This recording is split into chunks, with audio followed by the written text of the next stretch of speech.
نبی پاک صلی اللہ تعالیٰ علیہ وسلم نے فرمایا، بخاری شریف میں صحیح درجے کی روایت ہے، کریم فرماتے ہیں اگر تم وہ جان لیتے نا جو میں جانتا ہوں، اگر تمہیں اس کا علم ہوتا نا جس کا مجھے علم ہے، تو فرمایا تم رویا کرتے، تمہاری کیفیات اور ہو جاتی۔ بعض اوقات کچھ لوگ غیر سنجیدگی کا مظاہرہ کرتے ہیں، ہنستے ہیں، شغل بناتے ہیں، بہت سارے کام ایسے ہیں، بہت سارے فیوز و برکات ایسے ہیں جو انہیں ملنے ہوتے ہیں، نہیں مل پاتے، تو وہ غیر سنجیدگی طبیعت کی، لہجے کی غیر سنجیدگی، ان سے وہ فیوز و برکات اٹھا لیتی۔ میں دوستوں سے کہتا ہوں، آپ کسی جگہ محفل میں جاتے ہیں، آپ کسی دینی اجتماع میں جاتے ہیں، لیکن رستے میں اگر آپ شغل کرتے ہوئے جا رہے ہیں، ہنستے ہوئے جا رہے ہیں، آپ نے کیا فائدہ حاصل کیا؟ آپ جہاں بھی جا رہے ہیں، موبائل آپ کا آن ہے، موبائل دیکھ رہے ہیں، موبائل چلا رہے ہیں، موبائل ہی چل رہا ہے، تو آپ نے کیا سنجیدگی حاصل کی؟ پایا کیا؟ ہر کام صرف موبائل کے سٹیٹس کے لیے کیا ہے؟ تم اگر وہ جان لیتے جو میں جانتا ہوں۔ اصحاب صفا کے پاس قرآن مجید کی کوئی آیت تلاوت کی گئی تو وہ رونے لگے، صحابہ رو پڑتے تھے، اللہ کے خوف سے، خشیت سے رو پڑتے تھے۔ کوئی آیت تلاوت کی گئی، اصحاب صفا رو پڑے، ان کو روتا دیکھ کر حضور بھی آئے اور اللہ کے رسول کی آنکھوں میں بھی آنسو آئے، اور پھر اللہ کے حبیب علیہ السلام نے اس عمل کا اظہار فرمایا۔ حضور فرمانے لگے، جو آنکھیں رب کے خوف سے آنسو بہاتی ہیں نا، ان کو اللہ پھر دوزخ پر حرام کر دیتا ہے، پھر وہ جہنم میں نہیں جایا کرتا، وہ اللہ کے خوف سے چھلک پڑی، جذبات ابل کر باہر آ گئے۔ سعادت مند لوگ ہوتے ہیں، سعادت مند۔ نبی پاک علیہ السلام نے فرمایا، ترمذی میں موجود ہے، حضور فرماتے ہیں 3 باتیں خوش بختی کی علامت ہیں۔ یا رسول اللہ صلی اللہ تعالی علیہ وسلم کون سی؟ تو ایک تو حضور نے فرمایا اللہ سے ڈرو، اور دوسرا فرمایا بلا وجہ اپنے گھر سے نہ نکلو، اور تیسرا فرمایا اپنے گناہوں پر رویا کرو۔ اگر تمہیں رونا آ جاتا ہے تو یہ سعادت مندی ہے تمہارے لیے۔ مجھے کچھ دوست کہتے ہیں مجھے غصہ بڑا آتا ہے، تو میں کہتا ہوں مجھے بھی بڑا آتا ہے، بڑا آتا ہے، لیکن اپنے گناہوں پر آتا ہے، اپنی غلطیوں پر آتا ہے۔ مجھے زندگی میں جتنا غصہ آیا ہے اپنی کوتاہیوں پر آیا، جہاں جہاں مجھ سے سستیاں ہوئی ہیں مجھے ان پر غصہ آتا ہے، اور جب اپنے آپ پر غصے سے فارغ ہوں گے تو کسی اور پر بھی کر لیں گے۔ ابھی تو ڈھونڈتا پھرتا ہوں اے اقبال اپنے آپ کو، آپ ہی گویا مسافر، آپ ہی منزل ہوں میں۔ میرے عزیز، اگر انسان کو یہ سعادت مندی نصیب ہو جائے، وہ کبھی اپنے مالک کے خوف سے رو پڑے، کبھی اس کی محبت میں رو پڑے۔ مجھے بتائیں نا، بچہ جب رو ہی پڑتا ہے تو پھر اماں سارے کام چھوڑ کے متوجہ ہو جاتی۔ لوگ کہتے ہیں وہ میرے پاس آیا تھا تو بس رو ہی پڑا تھا، تو پھر میں کیا کرتا؟ وہ رو ہی پڑا ہے تو معاملہ ختم ہو گیا۔ بچے کی شدید غلطی پر اسے ڈانٹا تھا، پر وہ رو پڑا، نرم ہو گیا دل ماں کا، باپ کا، چچا کا، بڑوں کا، چونکہ وہ رو پڑا ہے۔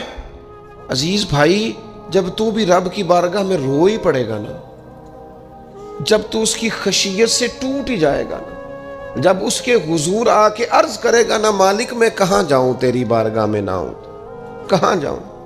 اعلیٰ حضرت بریلوی رحمۃ اللہ علیہ کے والد تھے، بڑے درد سے دعا کرتے تو لوگ ان سے دعائیں کرایا کرتے تھے، اور عجیب سے نا دعا کے اندر محو ہو جاتے تھے۔ اپنے لفظوں میں بات کروں تو بڑی کھوب کے دعا کر دے سن، اے بعض بندے رٹیاں رٹائیاں دعاواں کر دیں، بس وہ ٹھیک ہے، ہاتھ اٹھا دیے، جو مولانا صاحب کہیں گے ہم بھی، وہ بڑے محو ہو کے دعا کرتے تھے۔ کسی نے ان سے کہا حضرت اتنی للہیت سے اور اتنی محویت سے اور اتنے ذوق سے دعا کیسے؟ فرمانے لگے میں نے اپنی بیوی سے طریقہ سیکھا ہے۔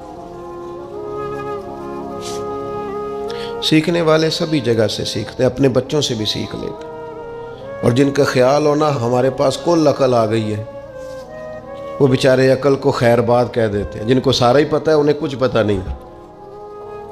کہتے بیوی سے سیکھا ہے دعا مانگنے کا طریقہ۔ حضرت وہ کیسے؟ فرمانے لگے اسے کوئی کام تھا مجھ سے، کوئی گھر کا خرچہ تھا، اس نے بتایا خرچہ، میں نے اسے کہا ابھی میرے پاس پیسے نہیں ہیں، آتے ہیں تو دوں گا۔ 2-4 دنوں کے بعد پھر اس نے کہا،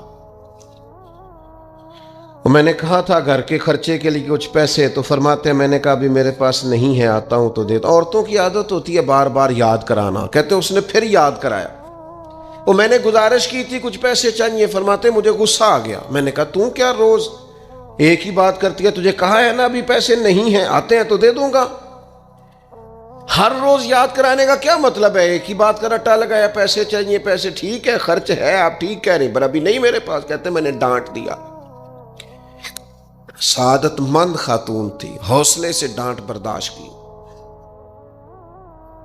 تو کہنے لگی غلطی ہو گئی، مجھے نہیں بار بار کہنا چاہیے تھا، آپ تو ناراض ہی ہو گئے، لیکن ایک بات یہ کہنی تھی کہ آپ ہی میرے شوہر ہیں، میں آپ سے نہ کہوں تو پھر کس سے جا کے کہوں؟ آپ سے ہی کہنا ہے نا، میرے آپ ہے نا میرے سر کے تاج، تو کس سے اور کہوں؟ میں اور کسی سے کہوں؟ شیخ فرماتے ہیں میرے ہاتھ میں کچھ چیز تھی، ہاتھ کانپا، وہ چیز گری، چھم چھم میرے آنسو ٹپکے، چھم چھم میں رو پڑا۔ تو خاتون کہنے لگی آپ کیوں روئے، کیا ہوا؟ تو فرمانے لگے مجھے تو رب سے مانگنے کا طریقہ تو نہیں سکھا دیا، جب میں اس کی بارگاہ میں عرض کروں گا نا مالک بڑے دروازوں پہ گیا ہوں کوئی نہیں میری سنتا، بڑے درد کے ساتھ میں نے کہا ہے پر فریاد کو کوئی نہیں پہنچا، اے اللہ تو ہی میرا رب ہے، پھر تجھے نہ کہوں تو کس کی بارگاہ میں جا کے کہوں؟ میں بیمار ہوں اور شفاؤں کے لیے ترس گیا ہوں، میں مقروض ہوں اور جان چھڑانے کے لیے ترس گیا ہوں، میں کمزور ہوں اور سعادت پانے کو ترس گیا ہوں، میں بے کیف ہوں اور سجدوں کی لذت کے لیے بے چین ہو گیا ہوں، میں بے کیف ہوں اور چاہتا ہوں میرا قرآن پاک کی تلاوت سے دل لگے، پر مالک جب توفیق تو دینے والا ہے تو پھر تجھ سے نہ کہوں تو میں کس سے جا کے کہوں؟ نبی پاک صلی اللہ تعالی علیہ وسلم نے فرمایا 2 آنکھیں دوزخ میں نہیں جائیں گی۔ یا رسول اللہ صلی اللہ علیہ وسلم اتنا کرم، وہ 2 آنکھیں کون سی ہیں؟ فرمایا ایک وہ جو اللہ کی راہ میں رات جاگتی رہی، کسی سرحد پر پہرا دیا، کوئی ڈیوٹی کی، کوئی خدمت کی راہ خدا میں، جو آنکھیں بیدار رہی راہ خدا میں دوزخ میں نہیں جائیں گی۔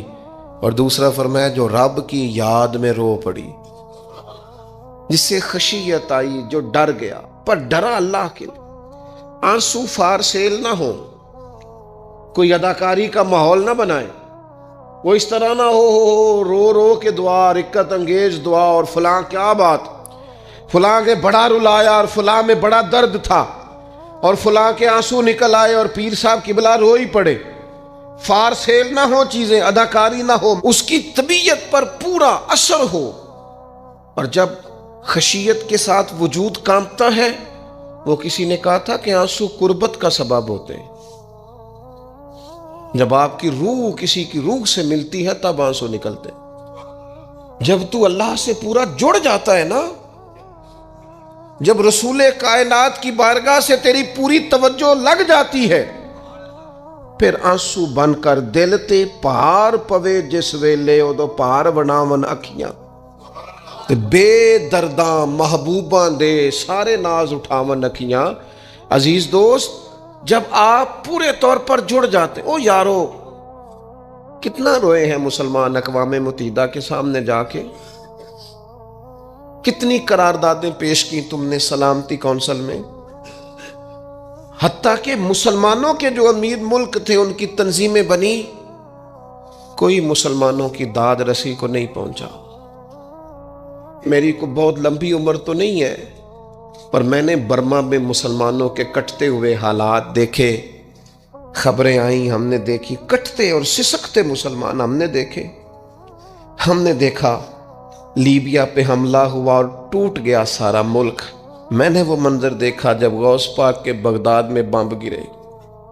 ہم نے وہ دور دیکھا جب کسی نے خبر دی کہ کربلا میں پھر سے کربلا برپا ہے۔ ہم نے وہ منظر دیکھا جب پتا چلا کہ پھر سے مولا علی کے نجف اشرف کو اجاڑا جا رہا ہے۔ ہم نے وہ سارے منظر بار بار دیکھے، بار بار سنے، اور اب تو شرم آتی ہے میرا دل کرتا ہے میں فلسطین کا نام نہ لیا کروں، شرم آتی۔ یہ کوئی ہماری تقریروں کے موضوع ہیں؟ یہ کوئی ہمارے کالم لکھنے کے عنوان ہیں؟ یہ کوئی ہمارے موبائل پہ لگانے کے سٹیٹس ہیں؟ یہ تو شرم سے مر جانے کا مقام ہے۔ یہ کوئی گردنیں اٹھا کے بات کرنے والی بات ہے؟ یہ موبائل پہ ایک دوسرے کو ویڈیو دکھانے کا منظر ہے؟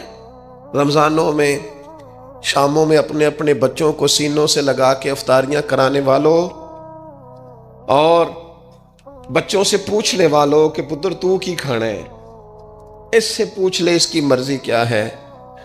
تمہیں پتہ ہے فلسطین کی بیٹیاں بھی سیدہ خدیجہ الکبریٰ کی بیٹیاں ہیں، وہ مومنوں کی مائیں ہیں تو ان کی بھی تو مائیں ہیں نا۔ فلسطین کی بہنیں بھی صبح قیامت حضرت فاطمہ کے پلو میں پناہ لیں گی۔ نبی پاک صلی اللہ تعالی علیہ وسلم نے فرمایا من اذا مسلمن فقد اذانی۔ میں کیسے وہ بات آپ کے دلوں تک اتاروں کہ حضور نے فرمایا جب میرے مسلمان کو تکلیف ہوتی ہے تو مجھے تکلیف ہوتی ہے، مجھے درد ہوتا ہے۔ اس رسول کی امت جو کافروں کی رسیاں زور سے باندھی جائیں تو حضور فرمائیں ڈھیلی کر دو، یہ ہائے ہائے کرتے ہیں تو مجھے نیند نہیں آتی۔ اگر بدر میں قیدی بنا کے لایا گیا کافر ہائے ہائے کرے تو حضور کو نیند نہیں آتی، تو مجھے بتاؤ کہ فلسطین کی بیٹیاں ہائے ہائے کرتی ہیں تو گنبد خضرا میں محبوب کو آرام ہے؟ میرے عزیز، بے حسی کی زندگی، چھوٹے موٹے بیانات، تو بھی کہہ دے تھوڑا سا فلانے کا بیان نہیں آیا، کیا کرنا ہے بیان دے کے، کیا بات کرنی ہے تذکرہ کر کے؟ دوستو آؤ رو کے دیکھ لیا ساری دنیا کے سامنے، کچھ رب کے سامنے رو کے نہ دیکھ لے؟ اب اسے کہے نا، اب حضور کی بارگاہ میں عرض کر کے نہ دیکھ لے کہ تجھ سے فریاد ہے اے گنبد خضرا والے، اب کعبے والوں کو ستاتے ہیں کلیسا والے، اور کی اگر تو نے دل مسلم کی دل جوئی نہیں، پھر ہمیں تانا دیں گے بت کہ مسلم کا خدا کوئی نہیں۔ اب اللہ رسول کی بارگاہ کی طرف رجوع نہ کر لیں، اب چھوڑ نہ دیں سیاستدانوں کے گلے، اب چھوڑ نہ دیں دنیا اقوام متحدہ کی بات اور سلامتی کونسل کی بات، اب اپنے اللہ کی جانب رجوع نہ کریں۔ دیکھو نا، نبی پاک صلی اللہ تعالی علیہ وسلم نے ہمیں فرمایا تمہارے آنسو قدر والے ہیں، رب رسول کی بارگاہ میں بہانا، ان کو ضائع نہ کرنا۔ عزیز بھائیو، یہ آنسو جو اللہ رسول کی بارگاہ کی طرف بہتے ہیں یہ اللہ کی رحمت کو متوجہ کرتے ہیں، یہ مالک کریم کے کرم کو مائل کرتے ہیں۔ ہمارا مسلح آباد ہونا چاہیے۔ وہ مجھے ایک دوست کہنے لگے صرف دعا کریں فلسطین کے لیے، آپ نے کہا جم کے دعا کریں، صرف دعا کرنے سے کیا ہوتا ہے؟ میں نے کہا دعا کرنے سے پہاڑ ہل جاتے ہیں اپنی جگہ سے۔ میرے رسول پاک رات کو دعا کریں تو صبح فاروق اعظم جیسے لوگ آ جاتے ہیں دین اسلام۔ نبی پاک علیہ السلام رات دعا کریں نا، دعا، اور بدر کی رات حضور دعا کریں تو اللہ 7,000 فرشتوں کو بھیج دیتا ہے مسلمانوں کی مدد کے لیے۔ صحابہ فرماتے ہیں میدان بدر میں ہم کسی کو قتل کرنا چاہتے تھے لیکن اس کی گردن پہلے سے کٹ کے گر جاتی تھی، فرشتے آئے ہوئے تھے۔ آج ہمارے ساتھ اللہ کی مدد ناراض ہو گئی ہے، ہم سے رب کی مدد ناراض ہے۔ ہماری مجموعی غلطیاں، قومی کوتاہیاں، بددیانتیاں، رشوت خوریاں، ہمارے جھوٹ، ہماری بد اخلاقیاں، مجموعی طور پر سوسائٹی کی مادہ پرستی، اخلاقی رویوں کی گراوٹ، لوٹنا، اپنا حصہ وصول کرنا، جگہ جگہ پہ کمیشن مقرر کرنے، ہر شخص کا ذات کے لیے سوچنا، اللہ کی مدد پھر روٹ جایا کرتی ہے، ناراض ہو جایا کرتی ہے۔ سب سے ضروری کام یہ ہے، سب سے ضروری کام کہ اللہ کی مدد شامل ہو۔ سب سے، ایک صحابی تھے، ایک جگہ انہیں شہید کیا جا رہا تھا تو کافر چاہتے تھے کہ ہم ان کی لاش کو معاذ اللہ ثم معاذ اللہ بے حرمتی کریں۔ انہوں نے عرض کی مالک تو میرا مددگار ہے، اس بیابان جنگل میں میری مدد کرنا۔ شہد کی مکھیاں آ گئیں، ان کے پورے وجود کو چھپا لیا، کوئی چیز قریب آئی نہیں. اور لوگ کہتے ہیں مکھی اٹھ کے بیٹھے تو زخمی کر دیتی ہے، لیکن وہ اٹھ کے گئیں تو وجود پہلے سے زیادہ تر و تازہ تھا. اللہ نے محفوظ کر لیا وجود ان لوگوں کا، اللہ نے حفاظت فرمائی، اللہ کی مدد شامل تھی، اللہ کی مدد. ایٹم بم تم نے بنا لیے، ہتھیار تم نے سجا لیے، دولتیں تم نے جمع کر لی، بڑے بڑے تم نے ادارے قائم کیے. اب ایک کوشش اور بھی کرو، رب رسول کی بارگاہ میں رو تاکہ تمہیں اللہ کی مدد بھی ملے، تمہارے اندر حوصلہ بھی پیدا ہو، تمہارے اندر شعور بھی بلند ہو، اپنی ذات سے اٹھ کر سوچنے کی تمہیں طاقت بھی میسر آئے. میرے عزیز، اگر اس کی بارگاہ میں رونا آ جائے نا، اس کی بارگاہ میں اسے منانا آ جائے، تو پھر تو کیفیات ہی کچھ اور ہو جاتی ہیں. کتنا کو روئیں بھلا؟ حضور فرماتے ہیں بہت لمبا تم نہ بھی نہ رونا، اگر مکھی کے یا مچھر کے پر کے برابر بھی تمہارے آنسو نکل گئے نا، میں اب اس سے زیادہ کیا آپ کی بارگاہ میں بات عرض کروں. حضور فرماتے ہیں ایک مکھی اور مچھر کے پر کے برابر بھی تیری آنکھ سے آنسو نکل آیا، شرط یہ ہے نکلے ریاکاری کے لیے نہیں، نکلے اللہ کی رضا کے لیے، اس کی خشیت میں نکلے. فرمایا اگر مکھی کے پر کے برابر بھی تو رو پڑا تو اللہ تعالیٰ تیرے لیے دوزخ سے آزادی لکھ دے گا. اور نبی پاک صلی اللہ تعالیٰ علیہ وسلم نے بیان فرمایا ہے، حضور فرماتے جو اللہ کے خوف سے رو پڑے نا، جس طرح بھینس بکری گائیں کے تھنوں سے نکلا ہوا دودھ دوبارہ تھنوں میں نہیں نہ جاتا، اسی طرح جو رب کی یاد میں رو پڑے وہ دوزخ میں نہیں جاتا. یہ مثال دیکھیں کیسی دی حضور نے سمجھانے کی. اگر کبھی رونا آئے اس کے لیے تنہائی کا انتخاب کریں، مجمع میں نہیں. ایک بندے کو حضرت عمر نے مجمع میں روتا دیکھا تو فرمایا یہ کام تو اکیلے میں کرتا، تیرے لیے برکت والا ہوتا، تیرے آنسو نکلے، تیرے رخساروں پہ بہیں.